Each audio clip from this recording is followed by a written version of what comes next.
¿Qué tal, José Antonio? ¿Todo bien? Buenos días, Lisa. Recién salidito de la ducha, Antonio. No, es la crema, Lisa.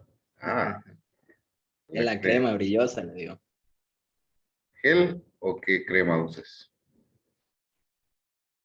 ¿El brilloso? La norm- No, normal.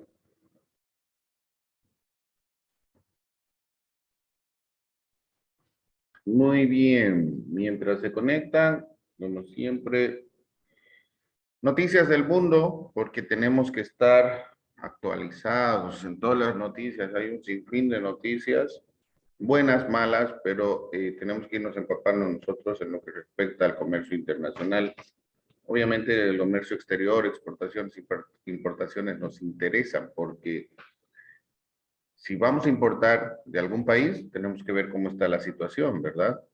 Tenemos que ver cuáles son las relaciones que tienen, tenemos que hacer un estudio, si nos conviene o no. En este momento importar no nos conviene por la situación de, la, de los fletes, del incremento de los fletes marítimos más que todo, ¿no? Entonces es imposible importar, hasta los mismos contrabandistas deben estar renegando, ¿no? Pero bueno. Salud, Iván, salud, salud. Cuidado sea el bichito. Buen día, Buenos Lisa. días, Buen día, buenos días, Iván. Lisa. Buen día, Buen Brian. día. ¿Cómo están? Estoy con resfrío y sufriendo de migraña de anoche. Wow, migraña, sí es tremendo. ¿Estás aquí en Santa Cruz? No, estoy acá en Portachuelo. Yo sufría migraña, pero cuando estaba en La Paz por la altura. Tu presión debe estar alta. Eso tienes que cuidar. Este, y cuídate del resfrío. Un té con té, pero no hasta mañana. Con limoncito y un desenfriol. Sí, ya tomé también eso. Y Ay, nada, hay y resfrío. nada. Pero no es migraña. Bueno, no quiero ser mala pata, pero si te duele la cabeza, hazte nomás una pruebita por si acaso. Pero de todos modos, suban sus defensas, subir tus defensas. Eso Ya, es Lisa. importante, Gracias. ¿ya? Porque la cabecita ese es un síntoma más, ¿no? Muy bien.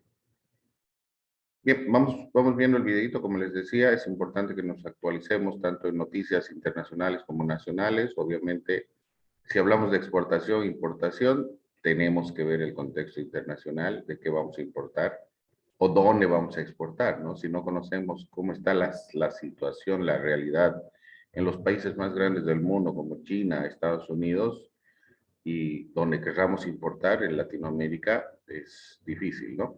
Entonces, por eso es importante y justo les paso yo los videos o alguna noticia al WhatsApp, porque si entran al video, si lo ven, ahí en la parte de abajo donde dice suscribirse, ¿no? Y solo le dan un clic, se suscriben y les llegan la información que me llega a mí. En las páginas de la Organización Mundial del Comercio, por ejemplo, o alguna página que les pase, igual, entran a ver la noticia y hay un lugar donde pueden suscribirse. Así que a su correo, igual que me llega a mí, les va a llegar toda la información. ¿Sí? No necesitan ir a buscar, les va a llegar, es decir, la información les busca. Entonces es importante eso, ¿no? Bien, vamos compartiendo entonces.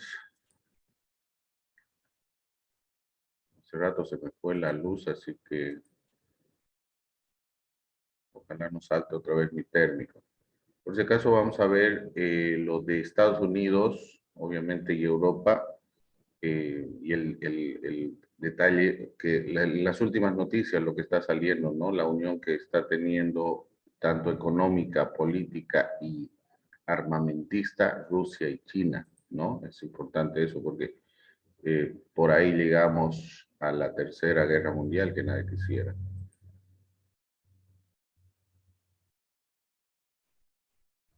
O, perdón, medio loco creo que está mi tema.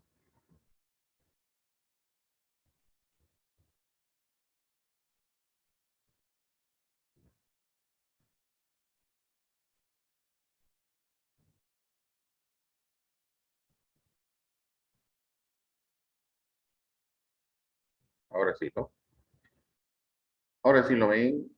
Sí, Shelly, Danita, muy bien. Atiendan porque voy a preguntar. Encuentros con amigos y rivales. El primer viaje europeo del presidente de Estados Unidos no ha sido una mera visita de cortesía. Joe Biden se entrevistó en Ginebra con Vladimir Putin, un encuentro que despertó mucha expectación, pero del que apenas se esperaban resultados. Antes, Biden había apelado a sus aliados en la Unión Europea y a la OTAN a hacer frente común contra Rusia y China. Estados Unidos quiere evitar que China se convierta en la primera economía mundial y contener la agresiva política exterior rusa. ¿Con qué medios? ¿Con qué perspectivas de éxito? En A Fondo nos preguntamos hoy, ¿Biden y Europa juntos contra Rusia y China?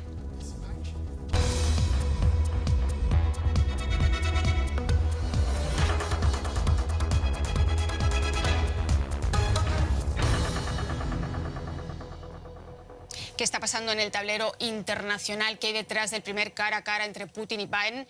De eso hablaremos hoy en A Fondo y los invito a participar en la discusión a través de nuestras redes sociales y de nuestro correo electrónico. Y ahora sí, hoy me acompaña en el estudio Ezequiel Vistoletti, es profesor y conductor del programa Demoliendo mitos de la política. Ezequiel piensa que el avance de China parece imparable, por lo que Estados Unidos y Europa deberían realizar una apuesta por la cooperación en lugar de confrontar al gigante asiático. Amir Valle es escritor y periodista que trabaja en esta casa, en la Deutsche Welle, en español. Amir piensa que con Biden regresan las viejas estrategias contra los eternos enemigos, pero con fórmulas impuestas por los nuevos tiempos. Y Burkhard Bierke es periodista de la radio alemana Deutschlandfunk, ha sido corresponsal en Washington, entre otros países. Burkhard piensa que Estados Unidos, unidos con Europa, pueden y deben enfrentarse a China y Rusia. Biden marca el compás del nuevo concierto internacional. Bienvenidos a ustedes, bienvenidos a los tres. Y vamos a empezar haciendo un balance de ese paso de Biden por Europa. Burkhard, tú decías que está marcando ya Biden el compás del nuevo concierto internacional, pero mi pregunta es, el listón de esta visita no podía haber estado más bajo, ¿no? Se esperaba muy poco. Absolutamente, pero yo creo que del peligro de una nueva guerra fría pasamos a la posibilidad de una paz fría, así la llamaría yo. Porque, bueno, el encuentro no fue nada caluroso ni nada, no era de esperar tampoco, pero era muy pragmático, era de igual a igual y precisamente eso es lo que quería Vladimir Putin, el presidente de Rusia, de ser tomado en serio, porque Obama, el expresidente de Estados Unidos, cuando Biden fue vicepresidente, habló del poder regional de Rusia. Una potencia regional, algo que no le sentó nada bien a Exactamente. Putin. Yo creo que muchos de los pasos en el campo en el terreno internacional que dio Putin son para probar, y yo sí juego como poder internacional, como una potencia no solamente nuclear, pero tiene muchos problemas económicos. Es decir, estar en esa mesa de negociaciones y de diálogo a la misma altura que Estados Unidos, que es lo que quiere sobre todo Putin. Ezequiel no solamente ha sido un cara a cara, ya lo decía, ha estado en el G7, luego en Bruselas, finalmente en Ginebra, es decir, realmente todo un paseo. ¿Realmente ha cumplido con sus expectativas Biden? ¿Es America back again? ¿Ha vuelto a la mesa del tablero internacional y a liderar, por así decirlo, la política internacional? ¿O realmente está luchando sencillamente de cara a la pared por volver a recuperar la hegemonía mundial? Bueno, básicamente Biden quiere restablecer el orden internacional de la llamada Pax Americana unipolar, este orden iniciado tras la caída del muro de Berlín, en el cual Estados Unidos aparecía como el líder del mundo libre, ¿sí? Y por eso esta gira para recoger aliados en Europa y para establecer alguna suerte de comunicación con Rusia. En mi opinión, estos lineamientos o esta política exterior de Estados Unidos representa un error, porque ese orden mundial ya caducó. Y caducó por la aparición de nuevos actores internacionales, de nuevas potencias, un mundo multipolar con la aparición de China, la reaparición de Rusia, la consolidación de la Unión Europea, la aparición de otros países y también por el declive de los Estados Unidos con quien ya no puede, un país el cual ya no puede realizar la función de líder mundial frente a una situación interna verdaderamente muy difícil, con un conflicto social, una división social muy fuerte, con muchísimos problemas internos además de... Entonces, ¿confirmarías que está intentando recuperar un papel que ya en sí no existe? Efectivamente, sin dudas. Ok, perfecto. Amir, Biden y Putin no son amigos después de este encuentro, pero al menos se respetan, hablan de la cumbre del deshielo. Pero, ¿qué resultados se pueden sacar de esta cumbre? ¿Qué destacarías tú? Mira, lo primero que destaca es el hecho de que de asesino Putin cambiaron todos los términos de la conversación. A mí me llamó mucho la atención escuchar a Putin decir que Biden era un hombre equilibrado, o sea, llenarlo de elogios. Yo pienso que en primera instancia lo que decía Burkhardt es importante. O sea, se ha logrado salir de un peligroso entramado de posibilidades guerreristas para entrar en algo que es una paz de algún modo cuestionable, pero por lo menos el diálogo está tirado sobre la mesa. Ya han salido algunas cosas que, por ejemplo, la intención de trabajar en materia de la colaboración en evitar ataques cibernéticos. O sea, recordamos, por ejemplo, Biden le dejó una lista vamos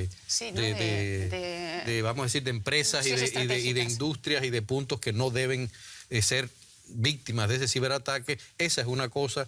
El asunto de retomar de algún modo todos los convenios establecidos sobre el New START completo también, es decir, empezar también a hablar un poco de la desnuclearización. O sea que sí que hablarías de resultados. Pues antes de que te adelantes a esos resultados y los desglosemos, vamos a ver imágenes de ese encuentro de ayer, porque Putin y Biden se encontraron el miércoles en una villa a orillas del lago Le Mans, en Suiza, en terreno neutral, en su primer cara a cara, y durante varias horas hablaron sobre temas candentes: Irán, la situación en Bielorrusia y el conflicto en Ucrania. Otros asuntos fueron las armas nucleares, que comentábamos ya aquí, y los derechos humanos, así como los presuntos ataques cibernéticos rusos en Estados Unidos. Lo curioso es que... Pues sí, fue un primer paso para restablecer las relaciones diplomáticas, pero ambos mandatarios dejaron claro dónde están sus líneas rojas. Escuchemos. Y si de hecho violan nuestras reglas básicas, vamos a responder, incluso con medidas cibernéticas. Segundo, yo creo que lo último que quiere Putin ahora es una guerra fría. Normalmente entendemos de qué hablan nuestros socios estadounidenses, y ellos entienden cuando hablamos de cruzar la línea roja. Pero para ser sinceros, no fuimos más allá de los puntos principales ni tocamos temas controvertidos. Walker, no tocaron temas controvertidos, pero hay dos temas que parece que sí son intocables para cada uno. Los ciberataques, por lo menos ya lo comentaba Amir, ayer Biden presentó esa lista de industrias estratégicas que no debería atacar cibernéticamente a Rusia, y quizás para Rusia Navalny es otro tema intocable. ¿Cómo lo ves tú? Exactamente, yo creo que en el tema Navalny, que supuestamente Biden tocó y le dijo, le puso una línea roja, le dijo, pues si algo le sucede a Navalny, las consecuencias iban a ser muy graves, muy terribles para Rusia. Es decir, si muere, digamos, el espía, si muere en la cárcel. O sea, eso era una línea roja, y yo creo que lo esencial del encuentro fue marcar el terreno. Cada uno marcó su terreno y marcó las líneas rojas, ¿no? Y claro, Putin aclaró, y yo en mis cosas internas no me dejo aconsejar por un presidente Biden que él me diga qué tengo que hacer con Navalny. No, pero él sabe, si se prueba luego que a Navalny lo asesinaron directa o indirectamente sus servicios secretos, pues las consecuencias para Rusia son obvias. ¿Qué consecuencias podrían ser esas? Bueno, sanciones económicas. Yo creo que el terreno económico es el donde Rusia es muy vulnerable, porque Rusia, por ejemplo, ha tomado unas medidas para, por ejemplo, protegerse internamente. Todo el software de las computadoras auto puede ser solamente ruso hasta el año 2025 para protegerse y todo, también de ciberataques y todo. O sea, pero Rusia necesita urgente inversiones, necesita trabajar, necesita comerciar con el occidente, con el mundo, y eso es el punto débil de Putin. Él necesita que la economía se ponga bien en marcha y que haya crecimiento y todo. Interesante ese punto porque es una de las razones probablemente por las que Putin también asistió gustosamente a esa cumbre que digamos fue iniciativa de Biden. La lectura que hacen ambos después de la cumbre, a pesar de que apenas arroja resultados, Ezequiel, es positiva. Los dos hablaron de las cualidades del otro, ya lo comentaba Amir. ¿Forma parte del libreto? ¿Cómo lo ves? Bueno, después de las declaraciones de Biden respecto a Putin, llamándolo asesino, claro que un acercamiento aparece como positivo, pero el listón aparecía muy abajo. En mi opinión, Biden comenzó su gobierno en términos de política interior muy acertadamente, con un volantazo, un giro muy profundo en cuanto a la pandemia, con la promesa de vacunación de 200 millones de personas en 100 días, cumplida o sobrecumplida, con el anuncio de un paquete de ayuda económica de 2 billones de dólares y 3 billones de dólares para infraestructura en los próximos años. Un cambio con las políticas de los últimos 20 años. Ahora bien, en términos de política exterior, aparecen tensiones dentro de la política exterior de Estados Unidos. Así como la sociedad aparece fracturada en dos, la política y la diplomacia estadounidense también. Entre un grupo anti-chino, hasta hace poco identificado con el republicanismo y con Trump, y un grupo antirruso hasta hace poco identificado con Biden. Ahora, cada vez más aparecen miembros de estos grupos en los otros. En sus adversarios. Sí, entonces por eso Biden, por un lado, realiza reuniones en Europa y llama a la confrontación, al fortalecimiento de la OTAN, la confrontación con Rusia, la confrontación con China, pero después realiza un encuentro con Putin al día siguiente, en mejores términos, y de alguna manera aventura un acercamiento a Rusia para generar un cortafuegos con China. Es decir, entonces aparece chapuceando de alguna manera. Solo para aclarar las cosas, sí. No es un tema de Biden, digamos que esa política de confrontación con China ya viene de la época Trump Biden acentúa, incluso se convierte casi en una obsesión, porque como tú dices, incluso el acercamiento a Rusia tiene la intención de poner y de bloquear a China, ¿no? Sin lugar a dudas. El surgimiento de China representa, o la aparición de China como una potencia, una superpotencia, representa un hecho. Ahora, tanto Trump como Biden, en lugar de aventurar un orden mundial multilateral de cooperación, los dos quieren restablecer órdenes del pasado. Trump quería un orden parecido al de la paz americana de la posguerra, con un aislacionismo de Estados Unidos, anti-chino, anti-OTAN. Biden, por el contrario, quiere el liderazgo del mundo libre, con la OTAN fortalecida, no la ONU, sino la OTAN, y en lugar de una política anti-chino, una política anti-rusa. Las dos políticas representan políticas equivocadas. ¿Política antirrusa lo ves también así? Sí, mira, yo lo que pasa es que yo agregaría algo más. Yo no creo que sea una política errada, sino que responde al típico pragmatismo de Estados Unidos en su política internacional. Es decir, cuando yo hablo, por ejemplo, en la frase que dije, es decir, el regreso a viejas estrategias contra los viejos y eternos enemigos. Es decir, Estados Unidos no va a poder hasta ahora, en la estructura política que tiene, tanto republicanos como demócratas, no va a poder superar eso. O sea, tiene que haber un cambio muy profundo dentro de la política norteamericana para que eso se desfoque, y el orgullo americano, que es algo que nunca se contempla en política, pero existe, está sencillamente el orgullo americano de ser, como dice Ezequiel, de ser la cabeza del mundo libre, de ser el protagonista Pero ayer lo dijo claramente Biden cuando habló de que prácticamente los derechos humanos estaban en el ADN de los norteamericanos. De los norteamericanos, ¿no? Sí. Pero además él dijo algo, le daría luz verde él dijo algo que yo pienso que nuevamente uno tiene que mirar a la historia. ¿Cuántos presidentes norteamericanos han pronunciado la frase Estados Unidos ha vuelto? Miremos atrás y vamos a ver quiénes lo pronunciaron. Es decir, en momentos en que Estados Unidos pierde esa hegemonía, en los momentos de la historia, básicamente el siglo XX, cuando Estados Unidos perdió esa hegemonía, de pronto apareció un presidente norteamericano de ambos partidos. Es decir, no son solamente ni republicanos ni demócratas, los dos cruzados, de pronto vuelven con esa égida. Bueno, Estados Unidos ha vuelto. ¿Por qué? Porque eso, repito, eso está en el ADN de la política norteamericana. Pero ayer también hubo mucho de pragmatismo y de realpolitik, ¿no? En tanto que ambos destacaron el terreno común y evitaron los temas más espinosos. Pero también es la hegemonía de los valores. Por eso no estoy de acuerdo con Ezequiel, porque se trata... Uno no puede hacer un mundo multilateral con estados autócratas como China que no respetan los derechos humanos. Exacto, y todo. sí, Lo que sí, Biden aspira es a volver a crear una fortaleza de los países dentro de la OTAN, con los europeos, los australianos, los neozelandeses, con el mundo occidental, también defendiendo los valores que bajo el gobierno de Trump se han perdido, porque Trump no era el luchador primero por los derechos humanos. Yo creo que también se trata de eso, la hegemonía. Y para frenar a China, además, en todos los ámbitos, necesita de Rusia, porque Rusia no es amigo de China. No es amigo. Y por eso puede haber una alianza que parece a primera vista muy rara, pero sí, en eso pueden concordar Putin y Biden, que hay que frenar la hegemonía de China, el avance militar. Pero eso no es una batalla ya perdida. Pero siempre ha habido una estrategia en el caso de Estados Unidos. Es decir, Estados Unidos siempre ha tenido, o sea, yo regreso de nuevo a por qué vieja estrategia. La estrategia de formar un bloque contra el antiguo campo socialista no surge de ahora.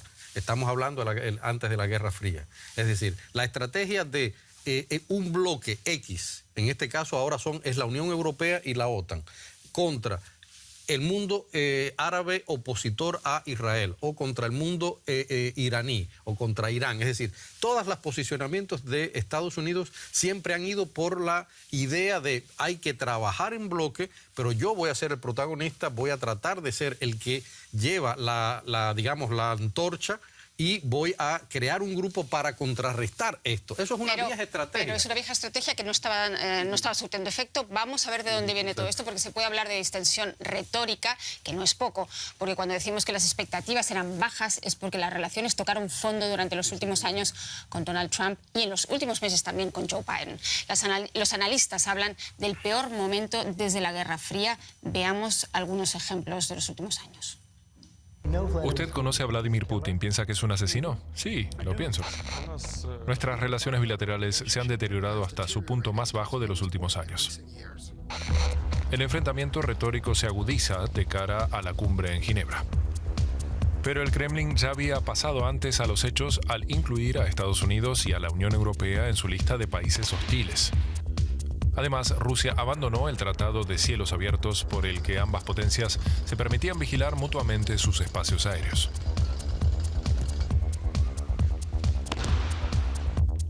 A ello se suman las continuas revelaciones sobre presuntos ataques cibernéticos rusos en Estados Unidos.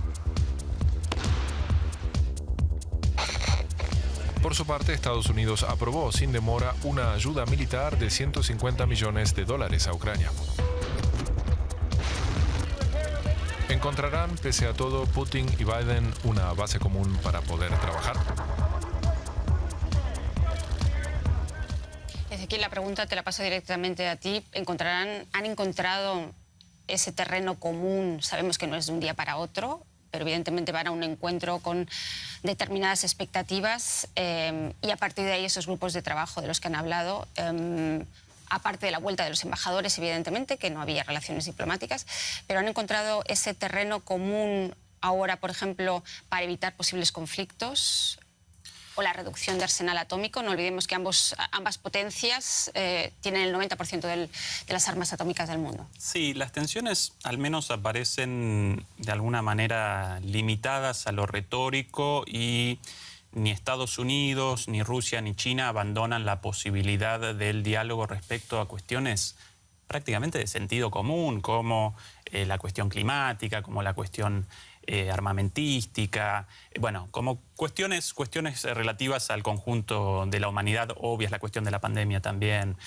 Pero más allá de esto, en mi opinión, nuevamente, la política de Biden aparece plagada de contradicciones. A mí me congratularía un mundo en el cual los Estados Unidos realmente representaran la libertad, los derechos humanos y todo ese tipo de cosas. Pero lamentablemente, así como Rusia comete violaciones contra los derechos humanos, China comete violaciones contra los derechos humanos, Estados Unidos también. Y la política y las alianzas responden a intereses. China presenta una política de alianzas muchísimo más inteligente que Estados Unidos desde hace años.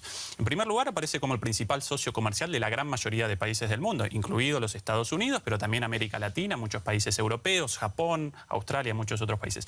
Pero además realiza políticas de préstamos, por ejemplo, para infraestructura sin establecer condiciones. Sí, realiza préstamos también financieros sin establecer condiciones políticas, económicas, financieras. Los Estados Unidos... La ruta de la seda y ¿no? el colonialismo económico. Exactamente, sí. China te ayuda, pero vos como país podés después determinar tu política como querés. América Latina conoce bien esa dependencia. Sí, exactamente. Ahora, ¿cómo te ayuda Estados Unidos a través del Fondo Monetario Internacional? Bueno, sí, yo te ayudo con este dinero, principalmente para el salvataje de los bancos, para inversiones en infraestructura, muy poco, pero a la vez quiero subordinación política, quiero una política económica ortodoxa, un montón de cosas así. Por eso, China avanza y avanza en todo el mundo, mientras que Estados Unidos retrocede.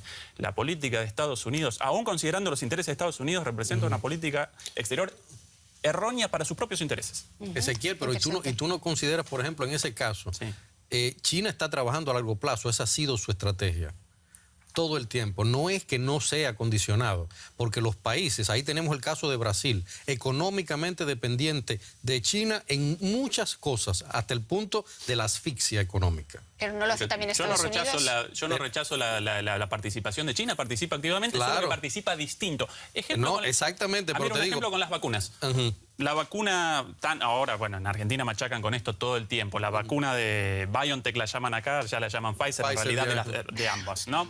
Bueno, la vacuna parece limitada a las fronteras de los Estados Unidos y de sus aliados. Pero ahora hubo un cambio. Redondeo la idea. Apenas alcanzaron algunas cientos de miles de dosis a América Latina.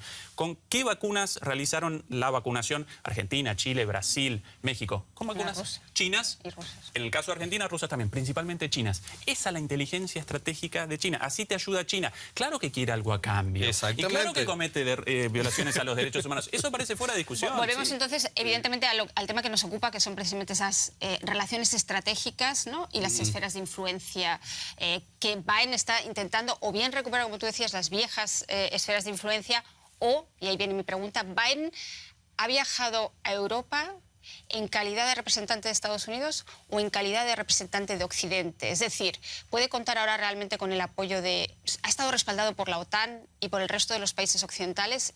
Y con ello me refiero también a la Unión Europea. ¿Ha cimentado ahí más poder? Mira, Biden sabía que la Unión Europea estaba esperando ese viaje. Y Biden sabía que la Unión Europea, igual que lo espera América Latina, están esperando un posicionamiento suyo. Es decir, como quiera que sea, aunque uno le cuestione determinadas cosas, siempre el mundo occidental está esperando una reacción de Estados Unidos, sea la que sea una opinión, sea un posicionamiento equivocado o no. Entonces, la Unión Europea sí necesitaba que Estados Unidos se pronunciara. Ahorita hablábamos de los valores y yo voy a decir algo muy simple.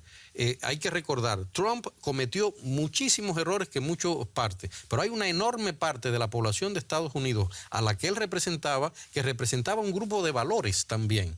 Es decir, por eso yo quito del medio el asunto de, por lo que comentábamos ahorita, de que él representa en sí a un país occidental, civilizado, supuestamente defensor de derechos humanos, pero lo que sí no podemos tener en cuenta es algo que yo sí quiero dejar muy claro. Es decir, ni China, ni Rusia, ni Estados Unidos, ninguno de esos países, ni los actuantes, ni la Unión Europea con todo el humanismo que supuestamente hay detrás de la Unión, ninguno de esos países está libre de todas las presiones que tienen detrás de los enormes poderes de la economía que están funcionando detrás de estos países. De los Entonces, que estamos hablando aquí, exactamente, ¿qué sucede? Que no podemos hacer una valoración en la que culpemos a Estados Unidos o que culpemos a Rusia o que culpemos a China de determinado posicionamiento. Hay sobre todas las cosas un posicionamiento oportunista en la política internacional en los últimos tiempos. Y claro, también para Biden, America is first.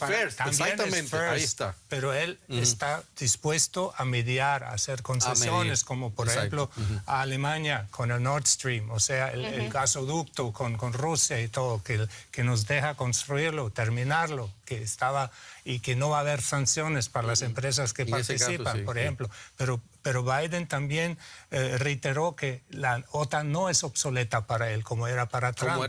Un paso muy adelante. Y para la vacuna, claro, se han despertado los occidentales. Van a entregar vacunas al tercer mundo ahora, lo que han hecho China y Rusia muy ágilmente para hacer política exterior. Para hacer política exterior, exactamente. Pero volviendo al tema bipolar, multipolar y las esferas de influencia, hemos visto aquí también, por eso preguntaba si Biden viajó como representante de Occidente o como representante puramente de Estados Unidos y si realmente ha logrado convencer a más socios, sobre todo en su estrategia de contención de China. Bueno. Lo digo sobre todo por el tema de la Unión Europea, en donde estamos viendo que también tiene serias dificultades con Rusia, y Borrell, el representante exterior de la Unión Europea, decía que espera que esa relación incluso empeore en los próximos tiempos y que valoran la posibilidad de nuevas sanciones. Es decir, que vemos, como tú decías, no hay ni buenos ni malos, evidentemente, ni claras esferas de influencia ya, sino que todos... Nadie quiere descartar a nadie, sobre todo la Unión Europea no quiere descartar ni a Rusia ni a China, que es algo que en parte le está pidiendo Estados Unidos. Sí, pero Biden da a los europeos la sensación de que los valora y valora las opiniones y que los necesita, lo que Trump no hizo. Exacto. Trump hizo lo suyo y esperaba que todo el mundo lo seguía. Y si no le gustaba, no le gustaba. Pero Biden busca una alianza. Claro. ¿Qué tan importante es eso para la Unión Europea?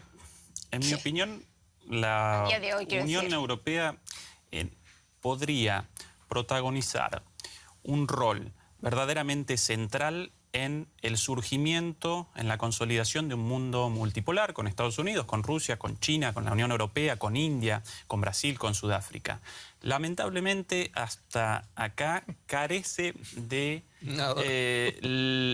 la apertura mental para poder acometer este camino por fuera de las directrices de los Estados Unidos. Por eso aparecían los diplomáticos europeos, alemanes, tan desesperados ante los desastres de Trump, porque de repente las líneas estratégicas habían desaparecido. Y ahora muchos, muy contentos con Biden. Ahora, Biden ha cometido una política exterior equivocada y Europa podría realizar un camino propio, tendiente a la multipolaridad muy interesante, basada, por ejemplo, en los derechos humanos. Por ejemplo, lamentablemente, hasta ahora... No lo va a hacer. ¿Por qué? No lo va a hacer. ¿Por qué no se emancipa la Unión Europea? Es decir, la Unión Europea, desde que surgió, por ejemplo, esto que dice él ahora, no ha tenido ni siquiera un pronunciamiento serio en relación con graves acusaciones, graves momentos de los derechos humanos en el mundo, graves. Es decir, estamos hablando bien graves. Estamos viendo, por ejemplo, ahora mismo, una América Latina absolutamente conmocionada con las más grandes situaciones de violaciones de derechos humanos por gobiernos autóctonos, es decir, no estamos hablando de violaciones exteriores de los derechos humanos. La Unión Europea no hace nada, como no hace nada la ONU tampoco, vamos a hablar. Es decir, para no entrar en el tema de... Sí, pero es la debilidad interna. Pero es la debilidad y ahí hay donde... 27 políticas exteriores diferentes. No hay una política exterior común, ese es el gran problema. El gran problema. Alemania con un peso relativo más fuerte que Lituania. Pero es el fallo, es la falla de la construcción de la Unión Europea. Sí. Por eso yo siempre he dicho que la Unión Europea debería dar un paso adelante y aunque sea un grupo de países deberían formar una unión más estrecha con una política exterior realmente unida y común. Y un Josep Borrell, un encargado de la política exterior de la Unión Europea, no hace una política común. No hace una política. Pero con Polonia y Hungría y países así... Pero por esa razón yo veo, por ejemplo, inteligente la política, en este caso, de Biden al venir a Europa. Ahora, ¿por qué razón? Porque eso que tú decías a mí me parece que es muy interesante. El hecho de que él se da cuenta que para construir ese mundo multipolar del que habla Ezequiel, tú tienes que acudir a las alianzas. Sí, claro. Si no, no existen. Y las alianzas en este caso, lamentablemente, parte de un posicionamiento contra un país como Rusia, al que hay que de algún modo aprovechar la debilidad económica que tiene, las dependencias que tiene, para tratar de recordarle que ese autocratismo que se está extendiendo por toda Europa con apoyo de Rusia no puede permitirse. Quizás es decir, hay muchas cosas así que pueden ser, pero pasa lo mismo con Irán, pasa lo mismo con el Irán Medio es muy Oriente. importante. Es decir, pasa lo mismo, no solamente estamos hablando con China, porque ha sido la carta que ahora sacó Biden de que todo esto es contra China. Pero hay una... Que es el culpable de todo, igual que Exacto. Rusia. Ezequiel, ¿tú querías decir algo al respecto? Sí, no, que posiblemente la cooperación entre Estados Unidos y China no solamente represente una expresión de deseo, un mundo deseable, sino una verdadera necesidad para el mundo. Porque así como detrás del enfrentamiento entre Estados Unidos y China aparece el enfrentamiento económico entre las grandes empresas informáticas de Estados Unidos, Facebook, Google, Amazon, y las grandes, el 4G, y las grandes empresas informáticas de China, Alibaba, Baidu, Tencent y demás, esos sectores económicos también aparecen cada vez más independizados, más autónomos frente a sus propios gobiernos. En Estados Unidos los problemas con Facebook, con Google, bueno, determinaron la elección de Trump en 2015. En China también aparecen problemas gravísimos entre el fundador de Jack Ma y su compañía Alibaba, el Amazon chino y el gobierno de China. Si en algún momento China y Estados Unidos no generan alianzas, no alcanzan acuerdos para establecer controles a lo que representan, no solamente en términos de economía, sino en términos de libertades individuales con respecto al manejo de los datos y de la información, entonces, más que en el futuro presenciar una lucha entre Estados Unidos y China, vamos a presenciar dictaduras de las grandes empresas informáticas. La realidad siempre va por delante de la política. De la política. Bogat, entonces coincidirías, ya estamos completamente en el tema de China, que China se ha convertido realmente en el tema más importante de este viaje, mucho más allá de Rusia, aunque ese cara a cara entre los dos líderes era importante, pero que China es la verdadera obsesión ahora mismo de Estados Unidos, o la verdadera preocupación, no lo tenemos que poner en plan peyorativo, y que Estados Unidos ha venido a buscar precisamente socios para frenar la expansión china. Digamos que ya es la primera potencia en términos de inversión en el mundo, aunque no lo quiera reconocer Estados Unidos, es un hecho. Sí, es cierto, pues sí, Biden ha venido a buscar también apoyo para una estrategia para enfrentar a China y para frenar y para precisamente luchar para una libertad, no censura, y todo, ¿no? Pero a la vez Biden quería reanudar unas relaciones que había dejado atrás Trump. Eso era muy, muy importante, porque el contacto directo físico es muy importante. Todos lo y también porque necesita esos socios europeos. Absolutamente, los necesita para perseguir sus metas internacionales, ¿no? Y ha dado claras prioridades. Y desafortunadamente ninguna prioridad era Latinoamérica, por ejemplo, ¿no? Pero es Irán, es Rusia, es China. Esas son las prioridades. Y también, hablando de las grandes empresas, que por lo menos se decidió un impuesto mínimo que se deberá aplicar mundialmente o entre las grandes naciones. Eso ya también es un adelanto muy grande, ¿no? De no crear esos oasis, de esos paraísos fiscales, ¿no? Eso también era una meta de él, porque él necesita también pagar sus programas de inversión, ¿no? Exactamente. Pues vamos a ver algunos ejemplos, Bocat, porque Estados Unidos y China, ya lo escuchamos, luchan ahora mismo por el papel hegemónico en el mundo. Por eso Biden sigue la línea de su antecesor Trump, o podríamos decir que incluso la redobla con nuevas sanciones contra el gigante asiático, y busca socios en su paso, en su viaje por Europa. China fue y es el tema que más preocupa a Biden. Foto de grupo con amigos. Y Estados Unidos los necesita urgentemente. Porque ahora el mayor antagonista es China. Y es poderoso. El mensaje de la cumbre de la OTAN: cerrar filas de cara al mundo. Previamente, el Pentágono ya había ordenado a las tropas estadounidenses que en el futuro se centraran en China. Una de entre muchas medidas no fue precisamente del agrado del presidente chino Xi Jinping. Por ejemplo, el tratado comercial previsto con Taiwán. Un nuevo plan de infraestructuras con ayudas millonarias para países en desarrollo como respuesta al proyecto chino de la nueva ruta de la seda. Además de inversiones en alta tecnología por más de 190.000 millones de euros para no depender de las importaciones de productos tecnológicos chinos. A ello se une una lista de sanciones contra 59 empresas chinas que no podrán seguir recibiendo dinero de inversores estadounidenses. China es un rival en muchas cuestiones, pero al mismo tiempo es un socio en muchas otras. ¿Puede el presidente Biden confiar en sus aliados en la confrontación con China?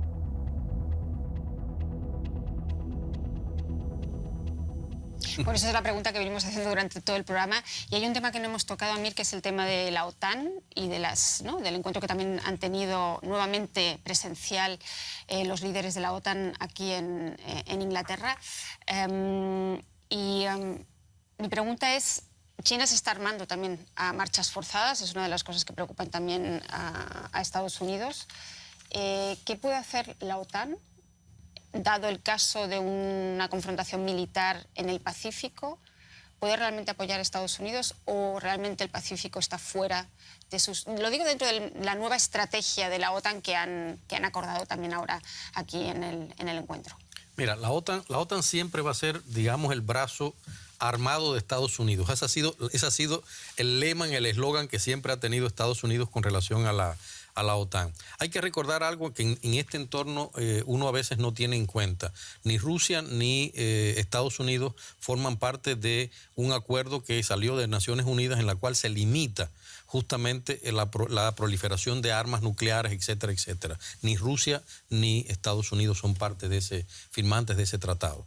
Es decir, y eso implica también un posicionamiento para Estados Unidos en relación con su brazo armado, que es yo tengo que priorizar en la región donde justamente se está posicionando Rusia, yo tengo que posicionar también esa pieza. Estamos hablando de un juego, en ese caso, geoestratégico de la política armamentista más que económicamente hablando, porque no hay que olvidar también, y eso es algo muy claro, que la OTAN tiene detrás un apoyo económico de las grandes empresas productoras de armas del mundo que también hacen juego en este caso. La OTAN va a seguir posicionándose, sobre todo porque acuérdense que hay algunas piezas que en este ajedrez de la política son importantes, que se controlan desde el posicionamiento de la OTAN en Europa, que es Siria, que es Afganistán. Es decir, hay un grupo de países que están bajo la égida de algún modo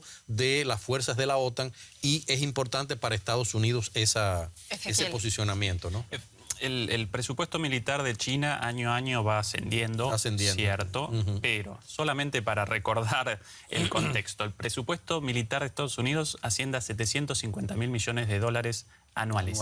3 veces más que China y 12 veces más que Rusia, ¿sí?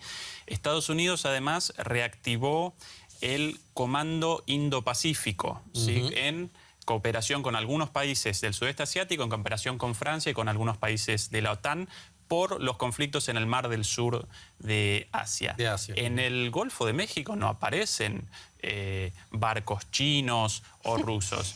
Por ende, la actitud beligerante, en mi opinión, aparece mucho más del lado de Estados Unidos que del lado de sus adversarios. De todas maneras, mientras tanto, China... Es una forma de control, al fin y al cabo, y no en vano. Bueno, pero evidentemente no tan efectivo, porque mientras tanto, China generó a principios de este año el acuerdo comercial más grande del mundo, el RCEP, por sus siglas en inglés, un acuerdo entre los países de la ASEAN, la Asociación de Países del Sudeste Asiático, con China, Japón y Australia. El acuerdo comercial más importante del mundo. Esa es la estrategia de China, muchísimo más inteligente que la de Estados Unidos. Vienes a decir nuevamente, interesante, que el seguir disponiendo del mayor ejército del mundo, como lo hacen Estados Unidos y Rusia, aunque Rusia tenga un PIB que es similar al de Italia, es decir, que la fuerza económica de Rusia es mucho menor de lo que podamos imaginar, todas estas estrategias han quedado obsoletas, entiendo, y las estrategias chinas de invertir en otros países económicamente están surtiendo mucho más efecto a la hora de controlar.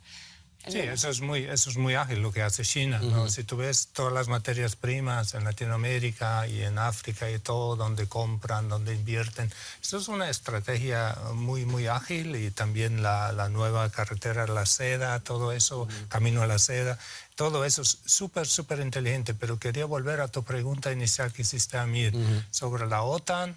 Si la OTAN iba a intervenir, por ejemplo, en un conflicto entre China y Estados Unidos. Yo creo que sí, esa posibilidad se daría cuando se trate de una invasión china a Taiwán y se ataque un buque o una instalación norteamericana, US americana. Entonces, yo creo que el artículo 5 de la OTAN lo dice, obligaría a todos los miembros de ayudarle a Estados Unidos. Y precisamente como Taiwán es el punto para China, la relación China-Estados Unidos, como lo ha sido Crimea para Rusia y la Unión Europea. O sea, por eso yo creo que lo importante del encuentro Biden-Putin, para volver al inicio de nuestro debate, es que hay ahora líneas rojas. Yo creo que Biden igual va a definir líneas rojas con China. Y yo creo que la línea roja después de Hong Kong con China es Taiwán, absolutamente no. Yo creo que eso sería un absolutamente no. ¿Y crees que cuenta ahora realmente con el apoyo de la OTAN y de la Unión Europea después de su paso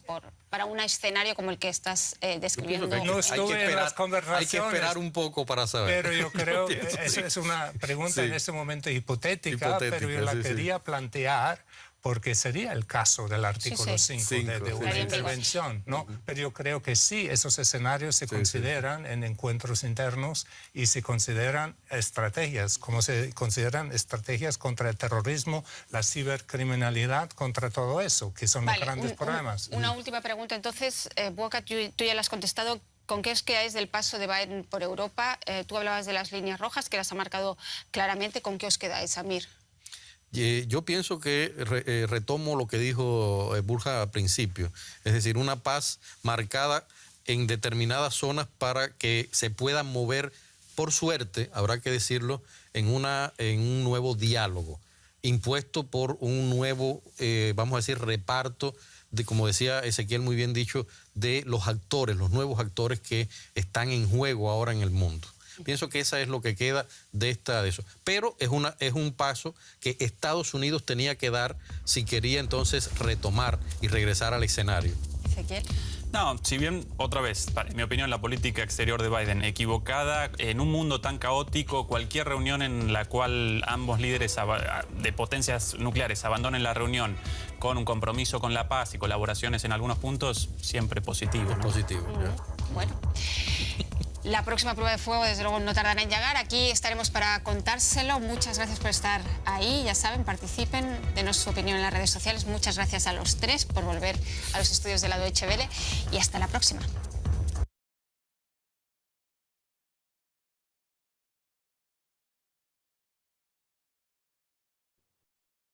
Muy bien, señores. ¿Qué tal? Última noticia, ¿no? Como los invitados que estaban en esta reunión para debatir y ver lo que está pasando con Biden y lo de Rusia y China en la reunión de los G7, cada uno tiene su propia opinión, ¿verdad? Había profesionales ahí de relaciones internacionales, el argentino, de la prensa. Entonces, igual que ustedes, ¿no? Cada una de ustedes o cada uno de ustedes tiene su propia opinión de qué es lo que piensa. Algunos estamos a favor, no estamos, ¿no? Algunos están a favor de China, otros de Rusia, otros de Estados Unidos. Siempre pensando, obviamente, ¿no? En el aspecto económico, pero también sin dejar de ver o pelear por los derechos humanos, ¿no? Si no, volveríamos al esclavismo, volveríamos a lo que está haciendo China con toda su gente, ¿verdad? Es un país capitalista y que eso no, según, entre comillas, no le gusta a los Estados Unidos ni a Rusia y a Europa, porque ellos están catalogados de defender los derechos humanos, ¿verdad? Algo importante que han mencionado es lo que yo les he comentado en algún momento. Si bien el comercio internacional ha empezado justo con la revolución industrial, la globalización, la creación de organismos internacionales, ¿verdad? Y justamente han hablado mucho de la OTAN, que es una unión de todos los países. Estados Unidos ha creado esta unión de la Organización del Tratado del Atlántico Norte, se llama, ¿no? La OTAN es una unión de todos los países en aspectos bélicos, donde está una armada de todos los países del mundo, que en realidad se conoce como los aliados en la Primera y Segunda Guerra Mundial, ¿no? Es importante conocer esto porque, como se mencionaba, cualquier intervención, o cuando hay alguna intervención de algún país y rompe los derechos humanos o más que todo los derechos humanos, la OTAN interviene con el poder que tiene en el aspecto bélico, ¿no? Y como también he escuchado, la inversión de los Estados Unidos dobla o triplica lo que invierte China y la URSS en cuestión de el armamento, ¿no? Pero tomando en cuenta, es una potencia China ya en cuestión armamentista, igual que Rusia. Muy bien. Hay algo importante también que se ha mencionado, que bueno, con la política económica y los intereses que tienen que tener todos los países, en realidad, si tú hablas de política, vas a una reunión, vas a hablar de economía, obviamente estás buscando tu interés para tu país, ¿no? Que debería ser lo más indicado. Y se ha mencionado también la nueva ruta de la seda, que eso es muy conocido, más en los países asiáticos. Antes eran conocidos China, Singapur, todos los países asiáticos como los tigres asiáticos, ¿no? Eso en historia. Y la nueva ruta de la seda, anteriormente esta ruta de la seda fue una red de rutas comerciales organizadas a partir del negocio de la seda, ¿no? Que hacía China desde el siglo I antes de Cristo. Y esto unía a los países, por eso se llama una ruta de la seda, y era importante, y había un lugar donde se defendía esta ruta. Esto une con Mongolia, India, Persia, Arabia, Siria, Turquía, Europa y África, ¿sí? No sé si alguien ha visto la película con Jackie Chan, justamente de la defensa del sector de la ruta de la seda. Eran unos, bueno, de los chinos, todo es artes marciales, ¿verdad? Que se han unido con los romanos para defender esta ruta de la seda. Es muy bonita la película. Interesante. Bien, ahora quiero escuchar sus comentarios. Vamos a llamar lista. Creo que están todos. Milagro, va a llover. Está James. Muy bien. A ver sus comentarios, ¿ya? Porque, bueno, en realidad cuando vemos una película, ¿no? Vamos al Cine Center o vamos al Mall Ventura, dependiendo, El Capital. O si vemos una novela, siempre estamos comentando, ¿no? Más si vemos la novela, ¿no? Ayer, no sé quién habló con quién, ¿no? Están las damas, ¿no? Las que les gusta la novela. Y las películas igual, entonces sí se les queda algo, si se les queda lo de la novela o de la película, se les tiene que quedar de lo que están estudiando, ¿no? Y esto es importante. Ronaldo Aguilar Pérez. Presente, Licen. ¿Qué me comentas, Ronaldo? No te veo, pero Ronaldo. Entré a media, Licen. Estaba un poco mal mi señal y se me estaba cortando. Ya, a medias de lo que has escuchado, entonces. Y a rato igual me sacaba, estaba un poco mal mi señal. No, pero estaba viendo la OTAN y algunos conflictos que hay. Ya. Bueno, te vas a No sé cómo mi internet, así que ahorita es sin comprar datos. Y por eso no se puede activar la cámara lisa. Ya, actívense antes de clases. Ya, tomen una Actívate para que estén activados. Brian. Presente, Licen. ¿Qué me cuentas, Brian? Bueno, yo creo que más todo pasa porque Estados Unidos no quiere ser desplazado como potencia mundial, y como ve que China está teniendo un crecimiento acelerado, eso es lo que quiere evitar Estados Unidos con todo esto que está haciendo. Y bueno, y ya visto que se han hecho políticas, y como dijeron, todo es por intereses, digamos. Todo lo que hacen las potencias mundiales es por intereses, porque hablaron de las vacunas, que digamos, cada quien hace eso por sus intereses. Digamos, China, como decía un experto ahí, el argentino, que una de sus políticas que tomó China fue entregarle las vacunas a los países tercermundistas, como acá Bolivia, Argentina, ¿cierto? Y todos estos países. Y bueno, y cada quien toma sus políticas, digamos, para ser bien visto, digamos, si se puede decir así. Y lo que no quiere Estados Unidos es ser desplazado como potencia mundial. Ese sería mi comentario, Alicia. Muy bien, Brian. Y lo que has mencionado es obvio, ¿no? Es decir, sí ayudan los países industrializados, pero en realidad con intereses, ¿no? De solicitar o pedir algo a cambio, ¿no? No es netamente... Claro, igual hablaron de los préstamos que hace Estados Unidos, digamos, a los bancos para salvar los bancos de otros países, y como hace China, digamos, otra política que ha utilizado China para ser bien visto igual es que hace préstamos sin, bueno, sin condiciones, dice, ¿no? Lo que dijo ahí. Sí, eso es importante, ¿no? Es lo mismo de diferente forma, digamos, ¿no? Estados Unidos, si hace los préstamos por medio del Banco Mundial o el Fondo Monetario Internacional, y eso es lo que hablaba, como les decía, bueno, los que me escuchan, no soy masista, pero Evo Morales siempre hablaba del imperialismo, ¿verdad? De que éramos sometidos. En parte tiene razón, porque nos hacían préstamos del Fondo Monetario Internacional, nos endeudaban, pero con las condiciones que la política o el presidente que esté recibiendo esa plata asuma,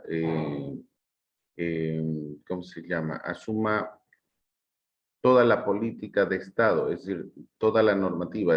Estábamos dependiendo de la normativa, se puede llamar, internacional, y es por eso que ellos decían qué teníamos que hacer para manejar nuestro Estado, ¿no? Lamentablemente. Que aún se maneja indistintamente, igual China, digamos, ¿no? Te dan préstamos, pero ¿qué creen? ¿Qué quieren? Quieren activar empresas en tu país, como se está haciendo aquí en Bolivia, porque, bueno, tenemos supuestamente el apoyo chino también, ¿no? Para esto del Mutum, para las empresas más grandes que se van a crear, Mutum en Santa Cruz y en el Salar de Uyuni, por el litio, ¿verdad? Y son empresas chinas, justamente. Bien, muy bien, Brian.